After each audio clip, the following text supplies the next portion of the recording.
seremonial penyerahan bendera kirap pemilu 2024 ini nampaknya mengingatkan kita bahwa negara kita ini telah memilih suatu ideologi yang disebut dengan ideologi demokrasi, dan salah satu, bahkan satu-satunya untuk mewujudkan atau mengimplementasikan ideologi demokrasi itu adalah dengan melaksanakan sebuah pesta demokrasi yang disebut dengan pemilu. Jauh kita mundur ke belakang, kita mengingat bagaimana sejarah pemilu yang pertama kali dilaksanakan di negara kita, negara tercinta ini, adalah pada pemilu tahun 1955. Itu adalah sebuah pemilu yang dikatakan adalah pemilu yang menjadi rujukan bukan hanya Indonesia tapi juga dunia. Dikenang oleh dunia sebagai salah satu pemilu yang paling demokratis, yang paling damai, yang paling aman, dan yang paling lancar. Padahal dalam sejarah pelaksanaan pemilu di Indonesia sudah 12 kali pemilu, dari sejak pemilu 1955 sampai dengan 2019 yang baru lalu, dan tentunya nanti pemilu 2024. Itu belum pernah ada peserta pemilunya yang sebanyak peserta pemilu tahun 1955. Itu di atas 100 peserta pemilu. Rinciannya adalah terdapat 36 partai politik yang menjadi peserta pemilu pada pemilu 1955, yang diikuti dengan 34 ormas dan 48 calon perseorangan. Dan perlu kita catat bahwa pemilu 1955 itu sebenarnya tidak dilaksanakan satu kali, tetapi dilaksanakan 3 kali. Yang pertama adalah pemilu untuk memilih anggota DPR sebanyak 260 anggota DPR. Itu dilaksanakan pada tanggal 29 September 1955. Dan pemilu keduanya dilaksanakan pada tanggal 15 Desember 1955 untuk memilih 520 anggota konstituante. Sedangkan untuk pemilu DPRD itu dilaksanakan diatur pada bulan berikutnya.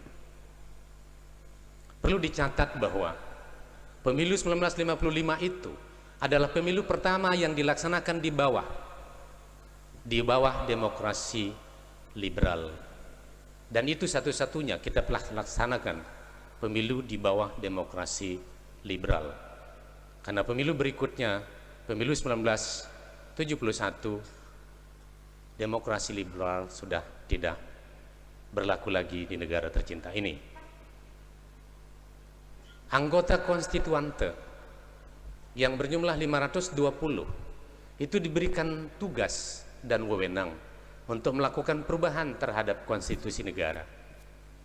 Karena ketidakmampuan anggota konstituante itu melaksanakan perubahan terhadap konstitusi negara, maka Presiden Soekarno pada waktu itu, tepatnya tanggal 5 Juli 1959, itu mengeluarkan dekret presiden yang membubarkan hasil pemilu 1955 dan memasuki era demokrasi terpimpin dengan mengangkat anggota dewan tidak melalui pemilu pada saat itu. Sejarah panjang ini mengingatkan kepada kita bahwa ternyata negara kita ini adalah negara yang sangat cinta sama demokrasi. Demokrasi bukanlah sebuah ideologi impor dari negara lain, tetapi ternyata negara kita adalah negara yang memang genusnya adalah demokrasi. Buktinya mana? Sebelum pemilu 1955 telah dilaksanakan 2 kali pemilu lokal. Yang pertama di Minahasa dan yang kedua di Yogyakarta, untuk memilih anggota DPRD tingkat lokal yang disebut dengan Volkskrach pada waktu itu. Di Minahasa dipilih 25 anggota DPRD lokal, di Jogja dipilih 40 anggota DPRD lokal. Inilah bukti sejarah bahwa demokrasi adalah darah yang memang sudah mengalir di dalam seluruh nadi rakyat bangsa Indonesia itu sendiri. Maka patutlah kita berbangga sejujurnya bahwa bangsa kita walaupun penuh dengan warna sebagaimana disampaikan oleh Bu Bupati, ternyata kita bersatu dalam suatu warna yang disebut dengan merah putih tadi di bawah panji ideologi demokrasi. Ini perlu aplaus, saya pinjam istilahnya Pak Bupati. Hadirin sekalian, bahwa pemilu di Indonesia sangat dikenal dengan the most complicated one day election in the world. Jadi satu-satunya pemilu terkompleks dalam satu hari di dunia. Tidak ada negara lain selain Indonesia yang mampu melaksanakan pemilu yang paling kompleks dalam satu hari dengan 5 kotak suara. Tidak ada. India sukses melaksanakan pemilu dengan jumlah pemilih hampir 1 miliar, tetapi melaksanakan pemilunya selama 1 bulan. Dari satu hari ke hari terjadi perbedaan tanggal pemungutan suaranya. Amerika Serikat, sebuah negara yang dikenal dengan negara demokratis, walaupun dia lebih besar daripada Indonesia jumlah penduduknya, tetapi jumlah pemilihnya lebih kecil dibandingkan pemilu di Indonesia. Insya Allah untuk pemilu tahun 2024 nanti, jumlah pemilih kita di Indonesia itu akan berjumlah kurang lebih 204 juta untuk pemilih dalam negeri dan 1,5 juta untuk pemilih luar negeri. Jadi totalnya kurang lebih akan berjumlah 205,5 juta. Amerika pada pemilu yang lalu itu jumlah pemilihnya hanya 162 juta. Sedangkan kita, dan itu pun pemilu yang dilaksanakan Amerika itu tidak dalam konteks satu hari. Indonesia dalam satu hari, tepatnya tanggal 14 Februari tahun 2024 nanti, itu akan menyelesaikan satu pemilu di seluruh Indonesia, menyelesaikan hak pilih sebanyak 205,5 juta. Mengapa ini bisa terjadi? Amerika lebih banyak penduduk, tetapi Indonesia yang lebih sedikit lebih banyak penduduk pemilihnya. Dikarenakan regulasi yang berlaku, kalau di Amerika baru bisa menjadi pemilih harus minimal berusia 18 tahun, sedangkan di Indonesia bisa menjadi pemilih harus minimal berusia 17 tahun atau boleh di bawah 17 tahun asalkan pernah atau sudah kawin. Itulah salah satu yang memberikan kontribusi complicatednya administrasi pendataan pemilih yang dilaksanakan di Indonesia, dan insya Allah nanti akan ditetapkan pada bulan Juni, tepatnya 21 Juni yang akan datang.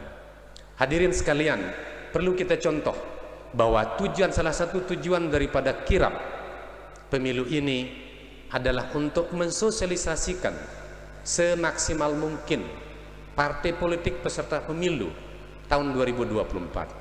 Tidak boleh ada yang masih bertanya partai politik apa saja yang akan mengikuti pemilu pada pemilu 2024. Ini tugas kita bersama, bukan hanya tugas KPU selaku penyelenggara pemilu, tapi juga tugas lembaga lain seperti Bawaslu, tugas Pemda, pemerintah, baik pemerintah daerah maupun pemerintah pusat, tugas semua stakeholder pemilu, tokoh masyarakat, tokoh agama, tokoh pemuda, tokoh adat dan sebagainya. Semua itu adalah stakeholder pemilu yang mempunyai kewajiban untuk mensosialisasikan pelaksanaan pemilu tahun 2024 melewati partai politik peserta pemilunya yang berjumlah 18 partai politik. Dengan tentu di luar Aceh tidak mengenal partai lokal, kita hanya mengenal partai nasional yang berjumlah 18 partai politik. Ada catatan penting yang perlu saya sampaikan kepada rekan-rekan sekalian. Kalau merujuk kepada RPJMN yang ditetapkan oleh pemerintah, maka partisipasi pemilih yang diharapkan sejak pemilu tahun 2019 itu minimal mencapai 77,5%.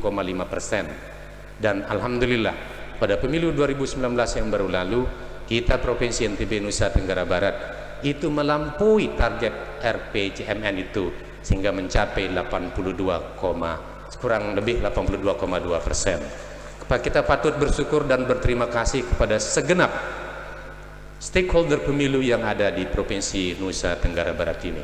Namun capaian 82,5% tadi ternyata masih jauh tertinggal dengan partisipasi pemilih yang memang didapatkan oleh pemilu pertama tahun 1955. Bayangkan, pemilu pertama tahun 1955 itu meraih partisipasi pemilih sebesar 91,5%.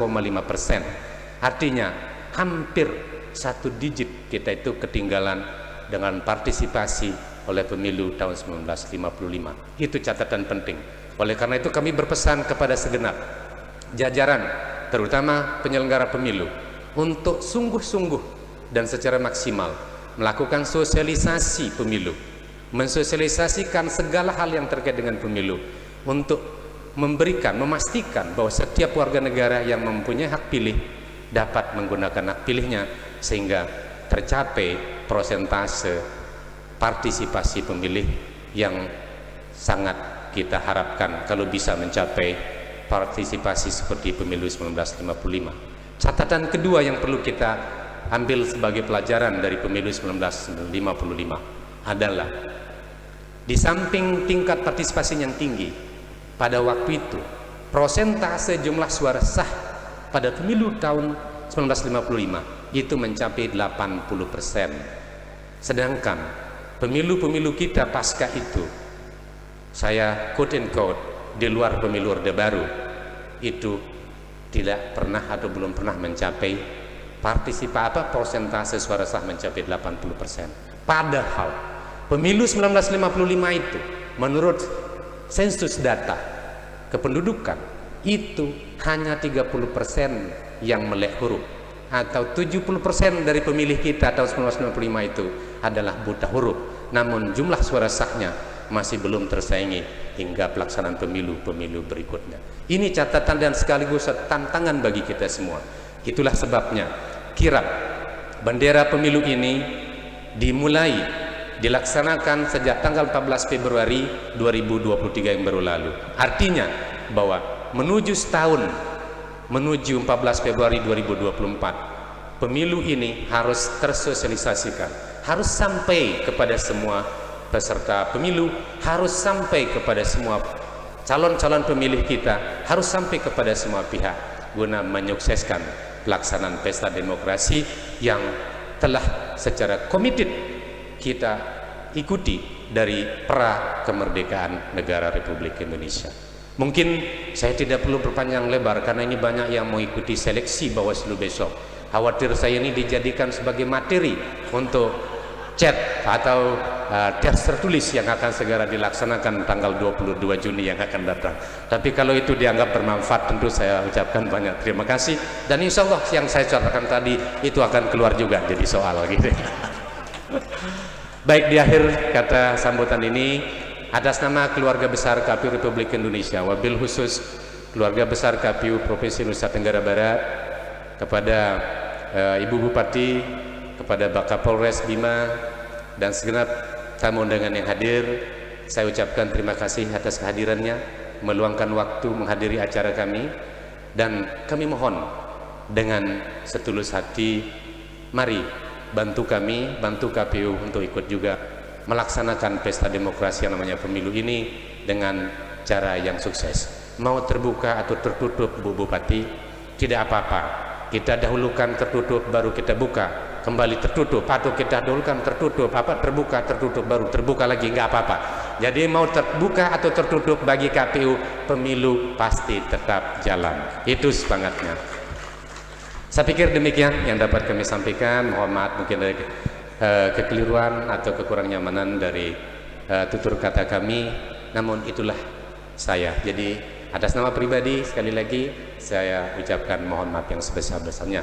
Billahi taufiq wal hidayah. Wassalamualaikum warahmatullahi wabarakatuh.